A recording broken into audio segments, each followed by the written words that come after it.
जय हिंद दोस्तों, उम्मीद है आप लोग बढ़िया होंगे। हम लोग ऑक्सफोर्ड में भी इंग्लिश ट्रांसलेशन पढ़ रहे हैं और इसमें हम लोग 2 लेसन पढ़ चुके हैं।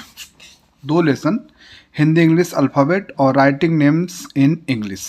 हम लोगों ने इन 2 लेसन्स में क्या सीखे हैं, इसमें हम लोग ये सीखे हैं हिंदी इंग्लिश अल्फ़ाबेट में कि जो वर्णमाला है हिंदी और अंग्रेजी का, उसके बारे में। जो हिंदी वर्णमाला है उसको अंग्रेजी में कैसे लिख सकते हैं, और उसी से राइटिंग नेम्स इन इंग्लिश, अंग्रेजी में हम लोग हिंदी शब्दों को कैसे, मतलब कोई नाम है तो कैसे लिख सकते हैं, वो सारी चीज़ें हम लोग देखे हैं 1 बाय 1 करके। इसमें बहुत अच्छे से आपको चीज़ें सारी बताए हैं कि कैसे कोई हिंदी में नाम है तो अंग्रेजी में लिख सकते हैं। जरूर देखिएगा, सारा लेसन एक दूसरे जैसे सीढ़ी होता है ना, वैसे पायदान है। ए पढ़ेंगे तब ये समझ में आएगा, ए पढ़ेंगे, ये दोनों पढ़ेंगे तो ये समझ में आएगा।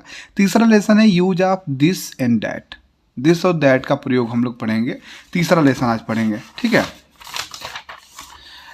तीसरा लेसन आपका है use of this and that. तो दिस और डैट का प्रयोग यहाँ पे देखेंगे। दिस और डैट का प्रयोग कैसे हम लोग करते हैं और किस प्रकार से हम लोग पढ़ेंगे तो ज़्यादा लाभ होगा, उसके बारे में यहाँ पे एक बार देख लेते हैं। सबसे पहले मैं आपको समझा देता हूँ कि अगर आप रेगुलरली पढ़ रहे हैं तो नोट्स एक ज़रूर बनाइएगा, और नोट्स बनाइएगा और सारी चीज़ें उसमें नोट करते चलिएगा, ताकि रिवाइज करने में आपको कभी तकलीफ नहीं हो। अच्छे से रिवाइज करते चले जाए। नोट्स ज़रूर बनाइएगा और नोट्स अपने साथ रखिएगा।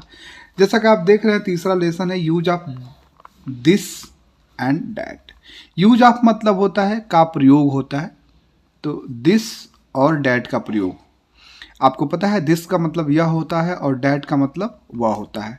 तो आप नोट्स बना के और सारी चीज़ें नोट करिएगा। जो मैं आपको बताता हूँ अपने नोट्स में नोट कर लीजिएगा, और उसके बाद से मैं इस पे आधारित आपको एग्जाम्पल्स बता दूंगा, और उसको 1-2 एग्जाम्पल्स या कुछ एग्जाम्पल्स नोट कर लीजिएगा, जो हमेशा के लिए आपके साथ रहेगा। कोई भी इस पे आधारित आपको एग्जाम्पल हिंदी में सेंटेंस मिलता है, आराम से अंग्रेजी में आप अनुवाद कर देंगे, ठीक है। मैं कोशिश करूंगा बेहतरीन ढंग से आपको समझाने के लिए।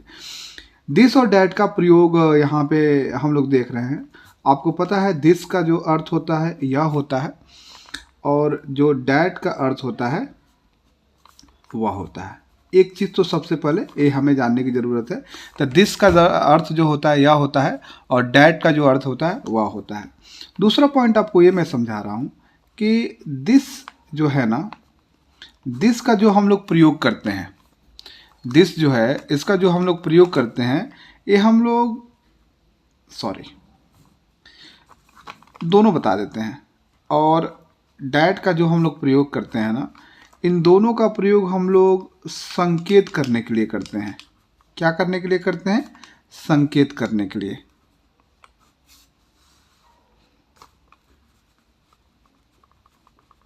दो पॉइंट आपके सामने मैंने बता दिया। एक पॉइंट मैंने आपसे ये बताया कि दिस का अर्थ यह होता है, डैट का अर्थ वह होता है।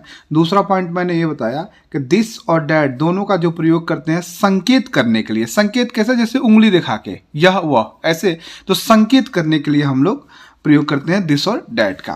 अगला जो पॉइंट मैं आपको बता रहा हूं, अगला पॉइंट क्या है कि जो दिस है और जो डैट है, ठीक है ना, एक कॉमन लाइन खींचते हैं का प्रयोग। दिस और डैट का जो प्रयोग है किसके लिए करते हैं? जो दिस है उसका प्रयोग करते हैं हम लोग नजदीक के लिए, और जो डैट है उसका प्रयोग कैसे करते हैं? दूर के लिए। अर्थात कोई वस्तु जो नजदीक है उसका अगर उसके तरफ संकेत करना है, कोई वस्तु अगर नज़दीक है, अगर उसके तरफ आपको संकेत करना है तो आप दिस का प्रयोग कीजिएगा। अगर कोई वस्तु दूर है और उसके तरफ संकेत करना है तो आप डैट का प्रयोग करेंगे। यहाँ पे 3 पॉइंट आप समझ लिए कि दिस का अर्थ यह होता है, डैट का अर्थ वह होता है। दिस और डैट दोनों का प्रयोग संकेत करने के लिए, मतलब दिखाने के लिए हम लोग करते हैं। दिस और डैट जो होता है ना, तो दिस का प्रयोग कोई वस्तु नज़दीक है, पास में है, नज़दीक हो गया या पास में हो गया, उसके लिए दिस का प्रयोग करते हैं।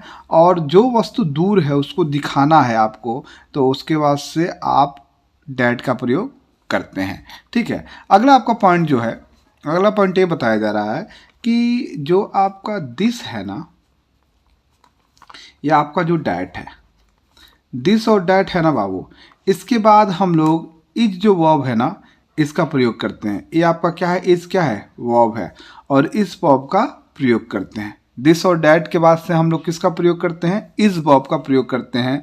और ये जो इज वर्ब है ना, ये इज जो वर्ब है ये किसकी तरफ संकेत करता है, इज जो वर्ब है, यहां पे मैं ब्रैकेट में लिख देता हूं,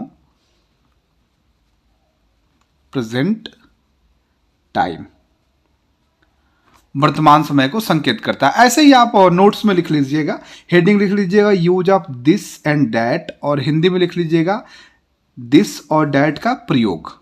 ठीक है, ऐसे लिख लीजिएगा। फिर नीचे पॉइंट वाइज, जैसे आप चाहे तो स्टार को 1 2 करके बना सकते हैं, या स्टार बना के भी लिख सकते हैं। दिस का अर्थ यह होता है, डैट का अर्थ वह होता है। दूसरा आपका क्या है, लाइए मैं ही आपको पॉइंट वाइज ही बता देता हूँ, बताया हूँ क्रम से आपको कर देता हूँ। एक हो गया, ये आपका दूसरा क्या है, दिस और डैट का प्रयोग संकेत करने के लिए करते हैं, जैसा आप देख रहे हैं। तीसरा पॉइंट आपका क्या है, तीसरा जो पॉइंट है कि दिस का प्रयोग हम लोग नज़दीक के वस्तु या पास के वस्तु को दिखाने के लिए करते हैं। डैट का प्रयोग दूर के वस्तु को दिखाने के लिए करते हैं। और दिस और डैट के बाद से हम लोग इज जो वर्ब है, क्रिया है, इसका प्रयोग करते हैं। और जो इज वर्ब होता है ना, एक किसकी तरफ संकेत करता है, प्रेजेंट टाइम की तरफ, अर्थात वर्तमान समय की तरफ संकेत करता है। समझ रहे हैं। तो इसका स्ट्रक्चर क्या बनेगा, जब भी हम लोग सेंटेंस बनाएंगे, यहाँ पे जो हम लोग पढ़ेंगे, तो सेंटेंस के बाद से जो स्ट्रक्चर एक बना देते हैं, उसको आप देख लीजिएगा, STRUCTURE।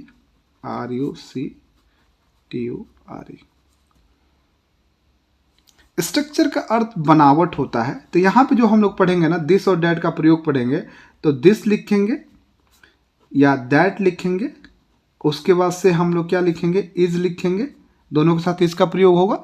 ठीक है, उसके बाद से हम लोग क्या लिखेंगे, उसके बाद से अदर वर्ड लिखेंगे। अदर वर्ड का मतलब क्या हो गया, दूसरे शब्द, अदर वर्ड, उसके बाद से फुल स्टॉप। ये हमारा बनावट होगा। समझ में आ रहा है। इस प्रकार से हम लोग सेंटेंस को बनाएंगे। तो चलिए आगे की तरफ पहले समझ लेते हैं कि यहाँ पे क्या क्या इस किताब में दिया हुआ है। ये सारी चीज़ें स्क्रीनशॉट कर लीजिएगा या नोट कर लीजिएगा, जरूर रखिएगा, तभी आपको सहायक होगा। चलिए, यहाँ पे कह रहा है कि बच्चों इन्हें पढ़ो और समझो। इनको पढ़ना है और क्या करना है, समझना है। कह रहा है कि यहाँ पे देखिए एग्जाम्पल दिया हुआ है, यह राधा है, यह राधा है, तो यह का क्या होगा, दिस होगा। और दिस के साथ किसका यूज करेंगे, इसका। और यहाँ राधा का आपको पता है ये नाम कैसे लिखते हैं, RA से रा, DS से ध, और ए के लिए आ के लिए अ, राधा। एक चीज़ और ध्यान रखिएगा आप लोग कि जब भी कोई नाम लिखते हैं ना, तो हम लोग शुरुआत कैपिटल लेटर से करते हैं। जैसे कोई मान लीजिए सेंटेंस हम शुरू करते हैं तो कैपिटल लेटर से करते हैं ना, और बाकी सब स्मॉल लिखते हैं। लेकिन नाम आता है ना बाबू, अगर नाम किसी का भी आए तो कहीं भी हम लोग कैपिटल लेटर से ही शुरू करते हैं। ठीक है। दूसरा उदाहरण है कि वह कृष्ण है, तो वह क्या हो गया, डैट हो गया। डैट के साथ इत लगाएंगे, और कृष्ण KRI से क्री होगा, और इस स के लिए हम लोग ऐसे लिखते हैं, और N आपको पता है, कल बताया था, A लास्ट में देंगे, तो दिस इज कृष्ण हो गया। ठीक है। यह रांची है, यह रांची है, तो दिस, यह के लिए दिस होगा, इज लगाएंगे, फिर रांची। ये देखिए कैपिटल लेटर शुरू किया, दिस इज रांची, एक के भी यहाँ पे कैपिटल। नाम कहीं भी कभी भी जब भी शुरू करेंगे लिखना, तो हमेशा पहला जो अक्षर होगा कैपिटल ही रहता है। ठीक है। अब हम लोग सारी चीज़ें 1 बाय 1 करके अच्छे से ग्रामर के अनुसार पढ़ते चलेंगे। वह पटना है, वह के लिए डैट होगा, इज लगाएंगे, फिर पटना, PAT यानी पटना हो गया। देखिए P यहाँ पे कैपिटल है। तो हम लोग यहाँ क्या सीख रहे हैं, हम लोग यहाँ A सीख रहे हैं, दिस और डैट का प्रयोग सीख रहे हैं। दिस का अर्थ यह होता है, डैट का अर्थ वह होता है, आपको बताए हैं। दिस को हम लोग नज़दीक की वस्तु दिखाने के लिए प्रयोग करते हैं, संकेत करते हैं। दूर की वस्तु के लिए डैट का, दोनों के साथ इसका प्रयोग करता है। इस जो होता है वर्तमान समय को दिखाता है। ठीक है। अब इस पे आधारित आपको एक्सरसाइज दिया हुआ है। एक्सरसाइज नंबर जो 14 है दिया हुआ है। एक्सरसाइज नंबर 14 हम यहाँ पे बनाएंगे, और कोशिश करेंगे कि आपको भी बहुत सारी चीज़ें इसमें से समझ में आए। आप चाहें तो वीडियो को पॉज करके इसमें से सारे ट्रांसलेशंस बना सकते हैं, और मैं जब बनवाऊंगा तो उसमें आप मैच कर सकते हैं कि कितना आपका सही हो रहा है। ठीक है। तो चलिए हम लोग एक्सरसाइज नंबर 14 यहाँ पे बनाते हैं, और देखते हैं कि कितना किसका सही हो रहा है। एक्सरसाइज नंबर 14 आपका पहला जो यहाँ पे ट्रांसलेशन है क्या है, यह आभा है। यह के लिए क्या लिखेंगे, दिस लिखेंगे। बिल्कुल लाइन से हम लोग समझते हैं। दिस लिखेंगे, दिस के साथ क्या यूज करेंगे, इज यूज करेंगे। आपको एक बार और स्ट्रक्चर बता देते हैं। स्ट्रक्चर मतलब बनाओ, तो वाक्य कैसे बनाएंगे हम लोग, दिस लिखेंगे, चाहे हम लोग डैट लिखेंगे, जब यह रहे तो दिस, वह रहे तो डैट, फिर इज हम लोग लगाएंगे, फिर अदर वर्ड, ओ डब्ल्यू का मतलब अदर वर्ड, फिर फुल स्टॉप। ठीक है, अदर वर्ड मतलब दिस और डैट के बाद इज लगाएंगे, फिर जो आएगा वो अदर वर्ड में आ जाएगा। जैसे यहाँ पे देखिए हम लोग दिस लगा दिए, फिर इज लगा दिए, फिर इसके बाद आभा है तो आभा अदर वर्ड में आ जाएगा। तो आभा हम लोग कैसे लिखेंगे, ए से अ होता है, अब बी एस से भ होता है, अब भा है तो ए दे देंगे, फिर फुल स्टॉप, दिस इज आभा। आभा आपको पता ही है कैसे लिखते हैं, यहाँ पे डबल ए भी लिख सकते हैं। दूसरा आपका एग्जाम्पल क्या है, आइए पहले यहाँ हम लोग बना ही लेते हैं, फिर आगे की तरफ बढ़ेंगे। दूसरा आपका एग्जाम्पल क्या है, वह माला है, वह के लिए क्या होता है, डैट होता है। डैट के साथ क्या लगाएंगे, इज लगाएंगे, आपको पता है। और माला कैसे लिखेंगे, यम ए यल ए, माला हो गया। आप अगर माला को ऐसे लिखेंगे ना बाबू, देखिए एम कैपिटल है, यम ए यल ए, तो ये क्या हो जाएगा, एक गलत है। जब भी हम नाम कभी भी लिखेंगे तो कैपिटल लेटर होना चाहिए, स्मॉल लेटर से शुरू नहीं होना चाहिए। तीसरा उदाहरण क्या है आपका, यह लता है, यह के लिए दिस हो गया, उसके बाद से हम लोग इज लगाएंगे, और लता कैसे लिखेंगे, यल ए टी ए, लता हो गया। चौथा एग्जाम्पल आपका क्या है, वह जया है, वह के लिए डैट हो गया, और इज लगाएंगे, और जया कैसे लिखेंगे, जे ए वाई ए, जया हो गया। अगर ये सब नाम लिखने में आपको परेशानी हो रहा है तो पिछला 2 लेसन, पहला दूसरा देख लीजिए, आपको सारी चीज़ें आ जाएंगी। पांचवा लेसन क्या है, पांचवा जो आपका एग्जाम्पल है क्या है, यह अमर है, यह के लिए क्या होता है, दिस होता है, और दिस के साथ इज लगाएंगे, दिस इज, और अमर कैसे लिखेंगे, ए एम ए आर, अमर हो गया। ठीक है, अब आगे की तरफ बढ़ते हैं हम लोग, आगे की तरफ देखते हैं। यहाँ पे आपका नेक्स्ट एग्जाम्पल क्या है, वह मदन है, एग्जाम्पल नंबर छठा है, छठवा है, वह मदन है। वह के लिए हम लोग क्या लिखेंगे, डैट लिखेंगे, फिर इज लगाएंगे, डैट इज। अब मदन कैसे लिखेंगे, M A D A N, Madan हो गया। अगला उदाहरण क्या है, यह चंपा है, यह के लिए दिस होगा, दिस, फिर इज, सी एच से च होता है, फिर ए एम, चम, पी से प, ए से आ हो जाएगा, चंपा हो गया। क्या हो जाएगा, दिस इज चंपा। वह नंदा है, तो कैसे लिखेंगे, डैट इज, नंदा का N A N D A, Nanda हो गया। यह शीला है, तो यह का दिस होगा, दिस इज। ये वाला स कैसे लिखते हैं, एस एस से लिखते हैं, यस एच आई से सी हो जाएगा, यल से ला हो जाएगा, सीला हो गया। ठीक है, वह रवि है, तो वह के लिए डैट, फिर इज लगाएंगे, डैट इज, रवि का आर ए वी आई, रवि हो गया। ठीक है, थोड़ा सा और ऊपर कर लेते हैं इसको ताकि चीज़ें समझ में आए। अगला जो उदाहरण है, यह पूनम है, तो दिस, फिर इज। पूनम कैसे लिखते हैं, ये बड़ी यू की मात्रा है तो डबल ओ लगाएंगे, पू एन ए एम, पूनम। आपको पता है पूनम ऐसे भी लिख सकते हैं, P U N A M, दोनों लिख सकते हैं, पूनम हो गया। तो इस प्रकार से हम लोग लिख सकते हैं। तो यहाँ पे कई सारी चीज़ें देख रहे हैं, एक तो दिस डैट का भी प्रयोग सीख रहे हैं, और साथ में नाम जो पहले हम लोग लिखे हैं उसका रिवीजन भी हो रहा है कि नाम हमको लिखने आना चाहिए। ठीक है, अब आगे और बढ़ते हैं, थोड़ा और आगे की तरफ बढ़ते हैं हम लोग। तो यहाँ पे देखिए आपका अगला जो एग्जाम्पल है कि वह मधु है, वह मधु है, कैसे लिखेंगे, यहाँ पे देखिए हम 12 नंबर यहाँ लिख देते हैं, वह मधु है।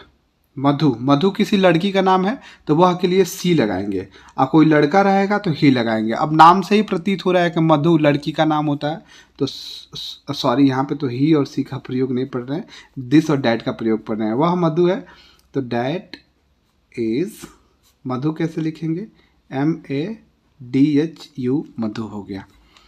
13 नंबर लिखिए, 13 नंबर हम लोग आपका क्या है, यह नैना है, तो this is, N A I N A, Naina हो गया। इस प्रकार से हम लोग लिखेंगे। नेक्स्ट आपका है 14 नंबर, वह हेमा है, तो that as HEMA Hema. I hope आपको चीज़ें समझ में आ रही होंगी। 15 नंबर है नेक्स्ट, यह सौरभ है। दिस इज सौरभ कैसे लिखेंगे? SAU, ए का मात्रा के लिए AU देते हैं ना, तो यस से स, AU से 100 हो जाएगा, तो 100 SAURABH सौरभ हो गया। इस प्रकार से लिखेंगे दिस इज सौरभ। थोड़ा सा और इसको ऊपर करते हैं हम लोग, क्योंकि इतने सारे एग्जाम्पल्स तो हम लोग कर ही चुके हैं। नेक्स्ट आपका है वह शोभा है। आपका नेक्स्ट जो है वह शोभा है, तो डैट फिर एज लगाएंगे, डैट इज, और शोभा कैसे लिखेंगे? यस से स, ओ दे देंगे सो, बी यस से भ, ए दे देंगे भा, शोभा हो गया। 17 नंबर देखते हैं, यह गोड्डा है, गोड्डा लिखा है, यह गोड्डा है, तो दिस इज। अब घबराइए नहीं, देखिए गोड्डा लिखा है तो जी से ग होता है, ओ दे देंगे गो हो जाएगा, और डी से ड होता है तो दो ड लिखा है ना, 2 बार ड लिखेंगे, फिर आ दिया है लास्ट वाले में तो लास्ट वाले में ये दे देंगे, आज हो जाएगा दिस इज गोड्डा। इस प्रकार से लिख देंगे। नेक्स्ट आपका है वह गया है, ठीक है ना, वह गया है, वह गया है, तो आपका ए वाला एग्जाम्पल हम लोग लिख देंगे, डैट इज गया कैसे लिखेंगे? GAYA गया। इस प्रकार से हम लोग लिख देंगे। तो आप देख पा रहे हैं कि कैसे हम लोग सभी के जितने भी एग्जाम्पल्स दिए हुए हैं दिस डैट से किस प्रकार से हम लोग कर पा रहे हैं। आई होप आपको सारी चीज़ें समझ में आ रही हैं, ठीक है। तो यहाँ पे हम लोग दिस डैट का प्रयोग पढ़े हैं कि दिस और डैट का प्रयोग किस प्रकार से कर सकते हैं, और सारी चीज़ें मैंने आपको समझाया है। और आप ज़रूर नोट्स ज़रूर बनाइएगा, ये सारी चीज़ें नोट कर लीजिएगा। ये सब चीज़ नोट जब आप करेंगे तभी आपको समझ में आएंगी। नोट्स में बना के यहाँ तक आप नोट्स बना के रख लीजिएगा, ये जितना ये सारी चीज़ें नोट्स बना के रख लीजिएगा, नोट कर लीजिएगा, और 2-4 एग्जाम्पल्स भी इसमें नोट करके, बशर्ते कि इतना एग्जाम्पल आप नोट करके रख लेते हैं तो आपके लिए हेल्पफुल होगा, उतना बेनिफिशियल होगा, ठीक है। और इस पे आधारित जो एग्जाम्पल है और भी ऐसे सेंटेंसेज आप बना सकते हैं, सोच सकते हैं। देखिए यहाँ पे नीचे वोकैबुलरी भी दिया हुआ है, वर्ड मीनिंग भी दिया हुआ है। इसका मतलब वर्ड मीनिंग होता है वोकैबुलरी, ठीक है। दिस का मतलब यह होता है, डैट का मतलब वह होता है, इसका मतलब है होता है। इस प्रकार से दिया हुआ है। एक कॉपी बनाइएगा वर्ड मीनिंग का, वोकैबुलरी का, और उसमें जो आपको शब्द नहीं आ रहा है, आगे और भी मिलेगा, सब चीज़ नोट करते चलिएगा। शुरू से ही सारी चीज़ें बनाते चलिए। इसके लिए एक अलग नोट्स बनाइएगा, इसमें एक लेसन को कंसेप्ट वाइज जैसे मैं बताऊंगा लिखते चलिएगा, ठीक है। जैसे तीसरा लेसन है तो lesson number 3 use of this and that, this और डैट का प्रयोग हो गया। मैंने आपको ये सारी चीज़ें बताया, जो कंसेप्ट वाला चीज़ें बताया, इसको यहाँ तक नोट करके आप रख लीजिएगा। फिर एग्जाम्पल जो दिया है, इतना एग्जाम्पल कम से कम लिख लीजिएगा जाके, ताकि बाद में आप समझ में आए। एक कॉपी वर्ड मीनिंग का बनाइएगा। अभी तो यहाँ 3 दिया है, आगे और भी वर्ड मीनिंग आएगा, तो सारी चीज़ें नोट करते चलिएगा। एग्जाम्पल आप अपने आप से भी प्रैक्टिस कीजिएगा। इससे रिलेटेड जितने एग्जाम्पल्स आपको मिल सकते हैं दूसरी किताब से भी प्रैक्टिस कीजिएगा। कोई एग्जाम्पल नहीं आता है तो कमेंट कीजिएगा, मैं कोशिश करूँगा आपको बताने के लिए, ठीक है। अब अगले दिन नेक्स्ट लेसन पढ़ेंगे यूज ऑफ ए, जो बहुत ही मज़ेदार है। तो मिलते हैं एक नए वीडियो के साथ कल, ठीक है। और कोई भी चीज़ समझ में नहीं आ रहा है तो आप कोशिश कीजिए कि वीडियो को रिवाइंड करके फिर से देखें। मुझे लग रहा है कि मैं अच्छे ढंग से आपको पढ़ा रहा हूँ। फिर भी अगर नहीं समझ में आ रहा है तो कमेंट कीजिए और कहिए सर ये समझ में नहीं आ रहा है, तो मैं अगर एक वीडियो उस पर अतिरिक्त बना के कोशिश करूँगा आपको समझाने के लिए, ठीक है। तो कल हम लोग यूज ऑफ ए पढ़ेंगे, आप पढ़ भी लीजिएगा। अगर किसी किताब में है तो अच्छे से मैं कल आपको पढ़ाऊँगा। मिलते हैं कल, तब तक के लिए थैंक यू, बाय बाय।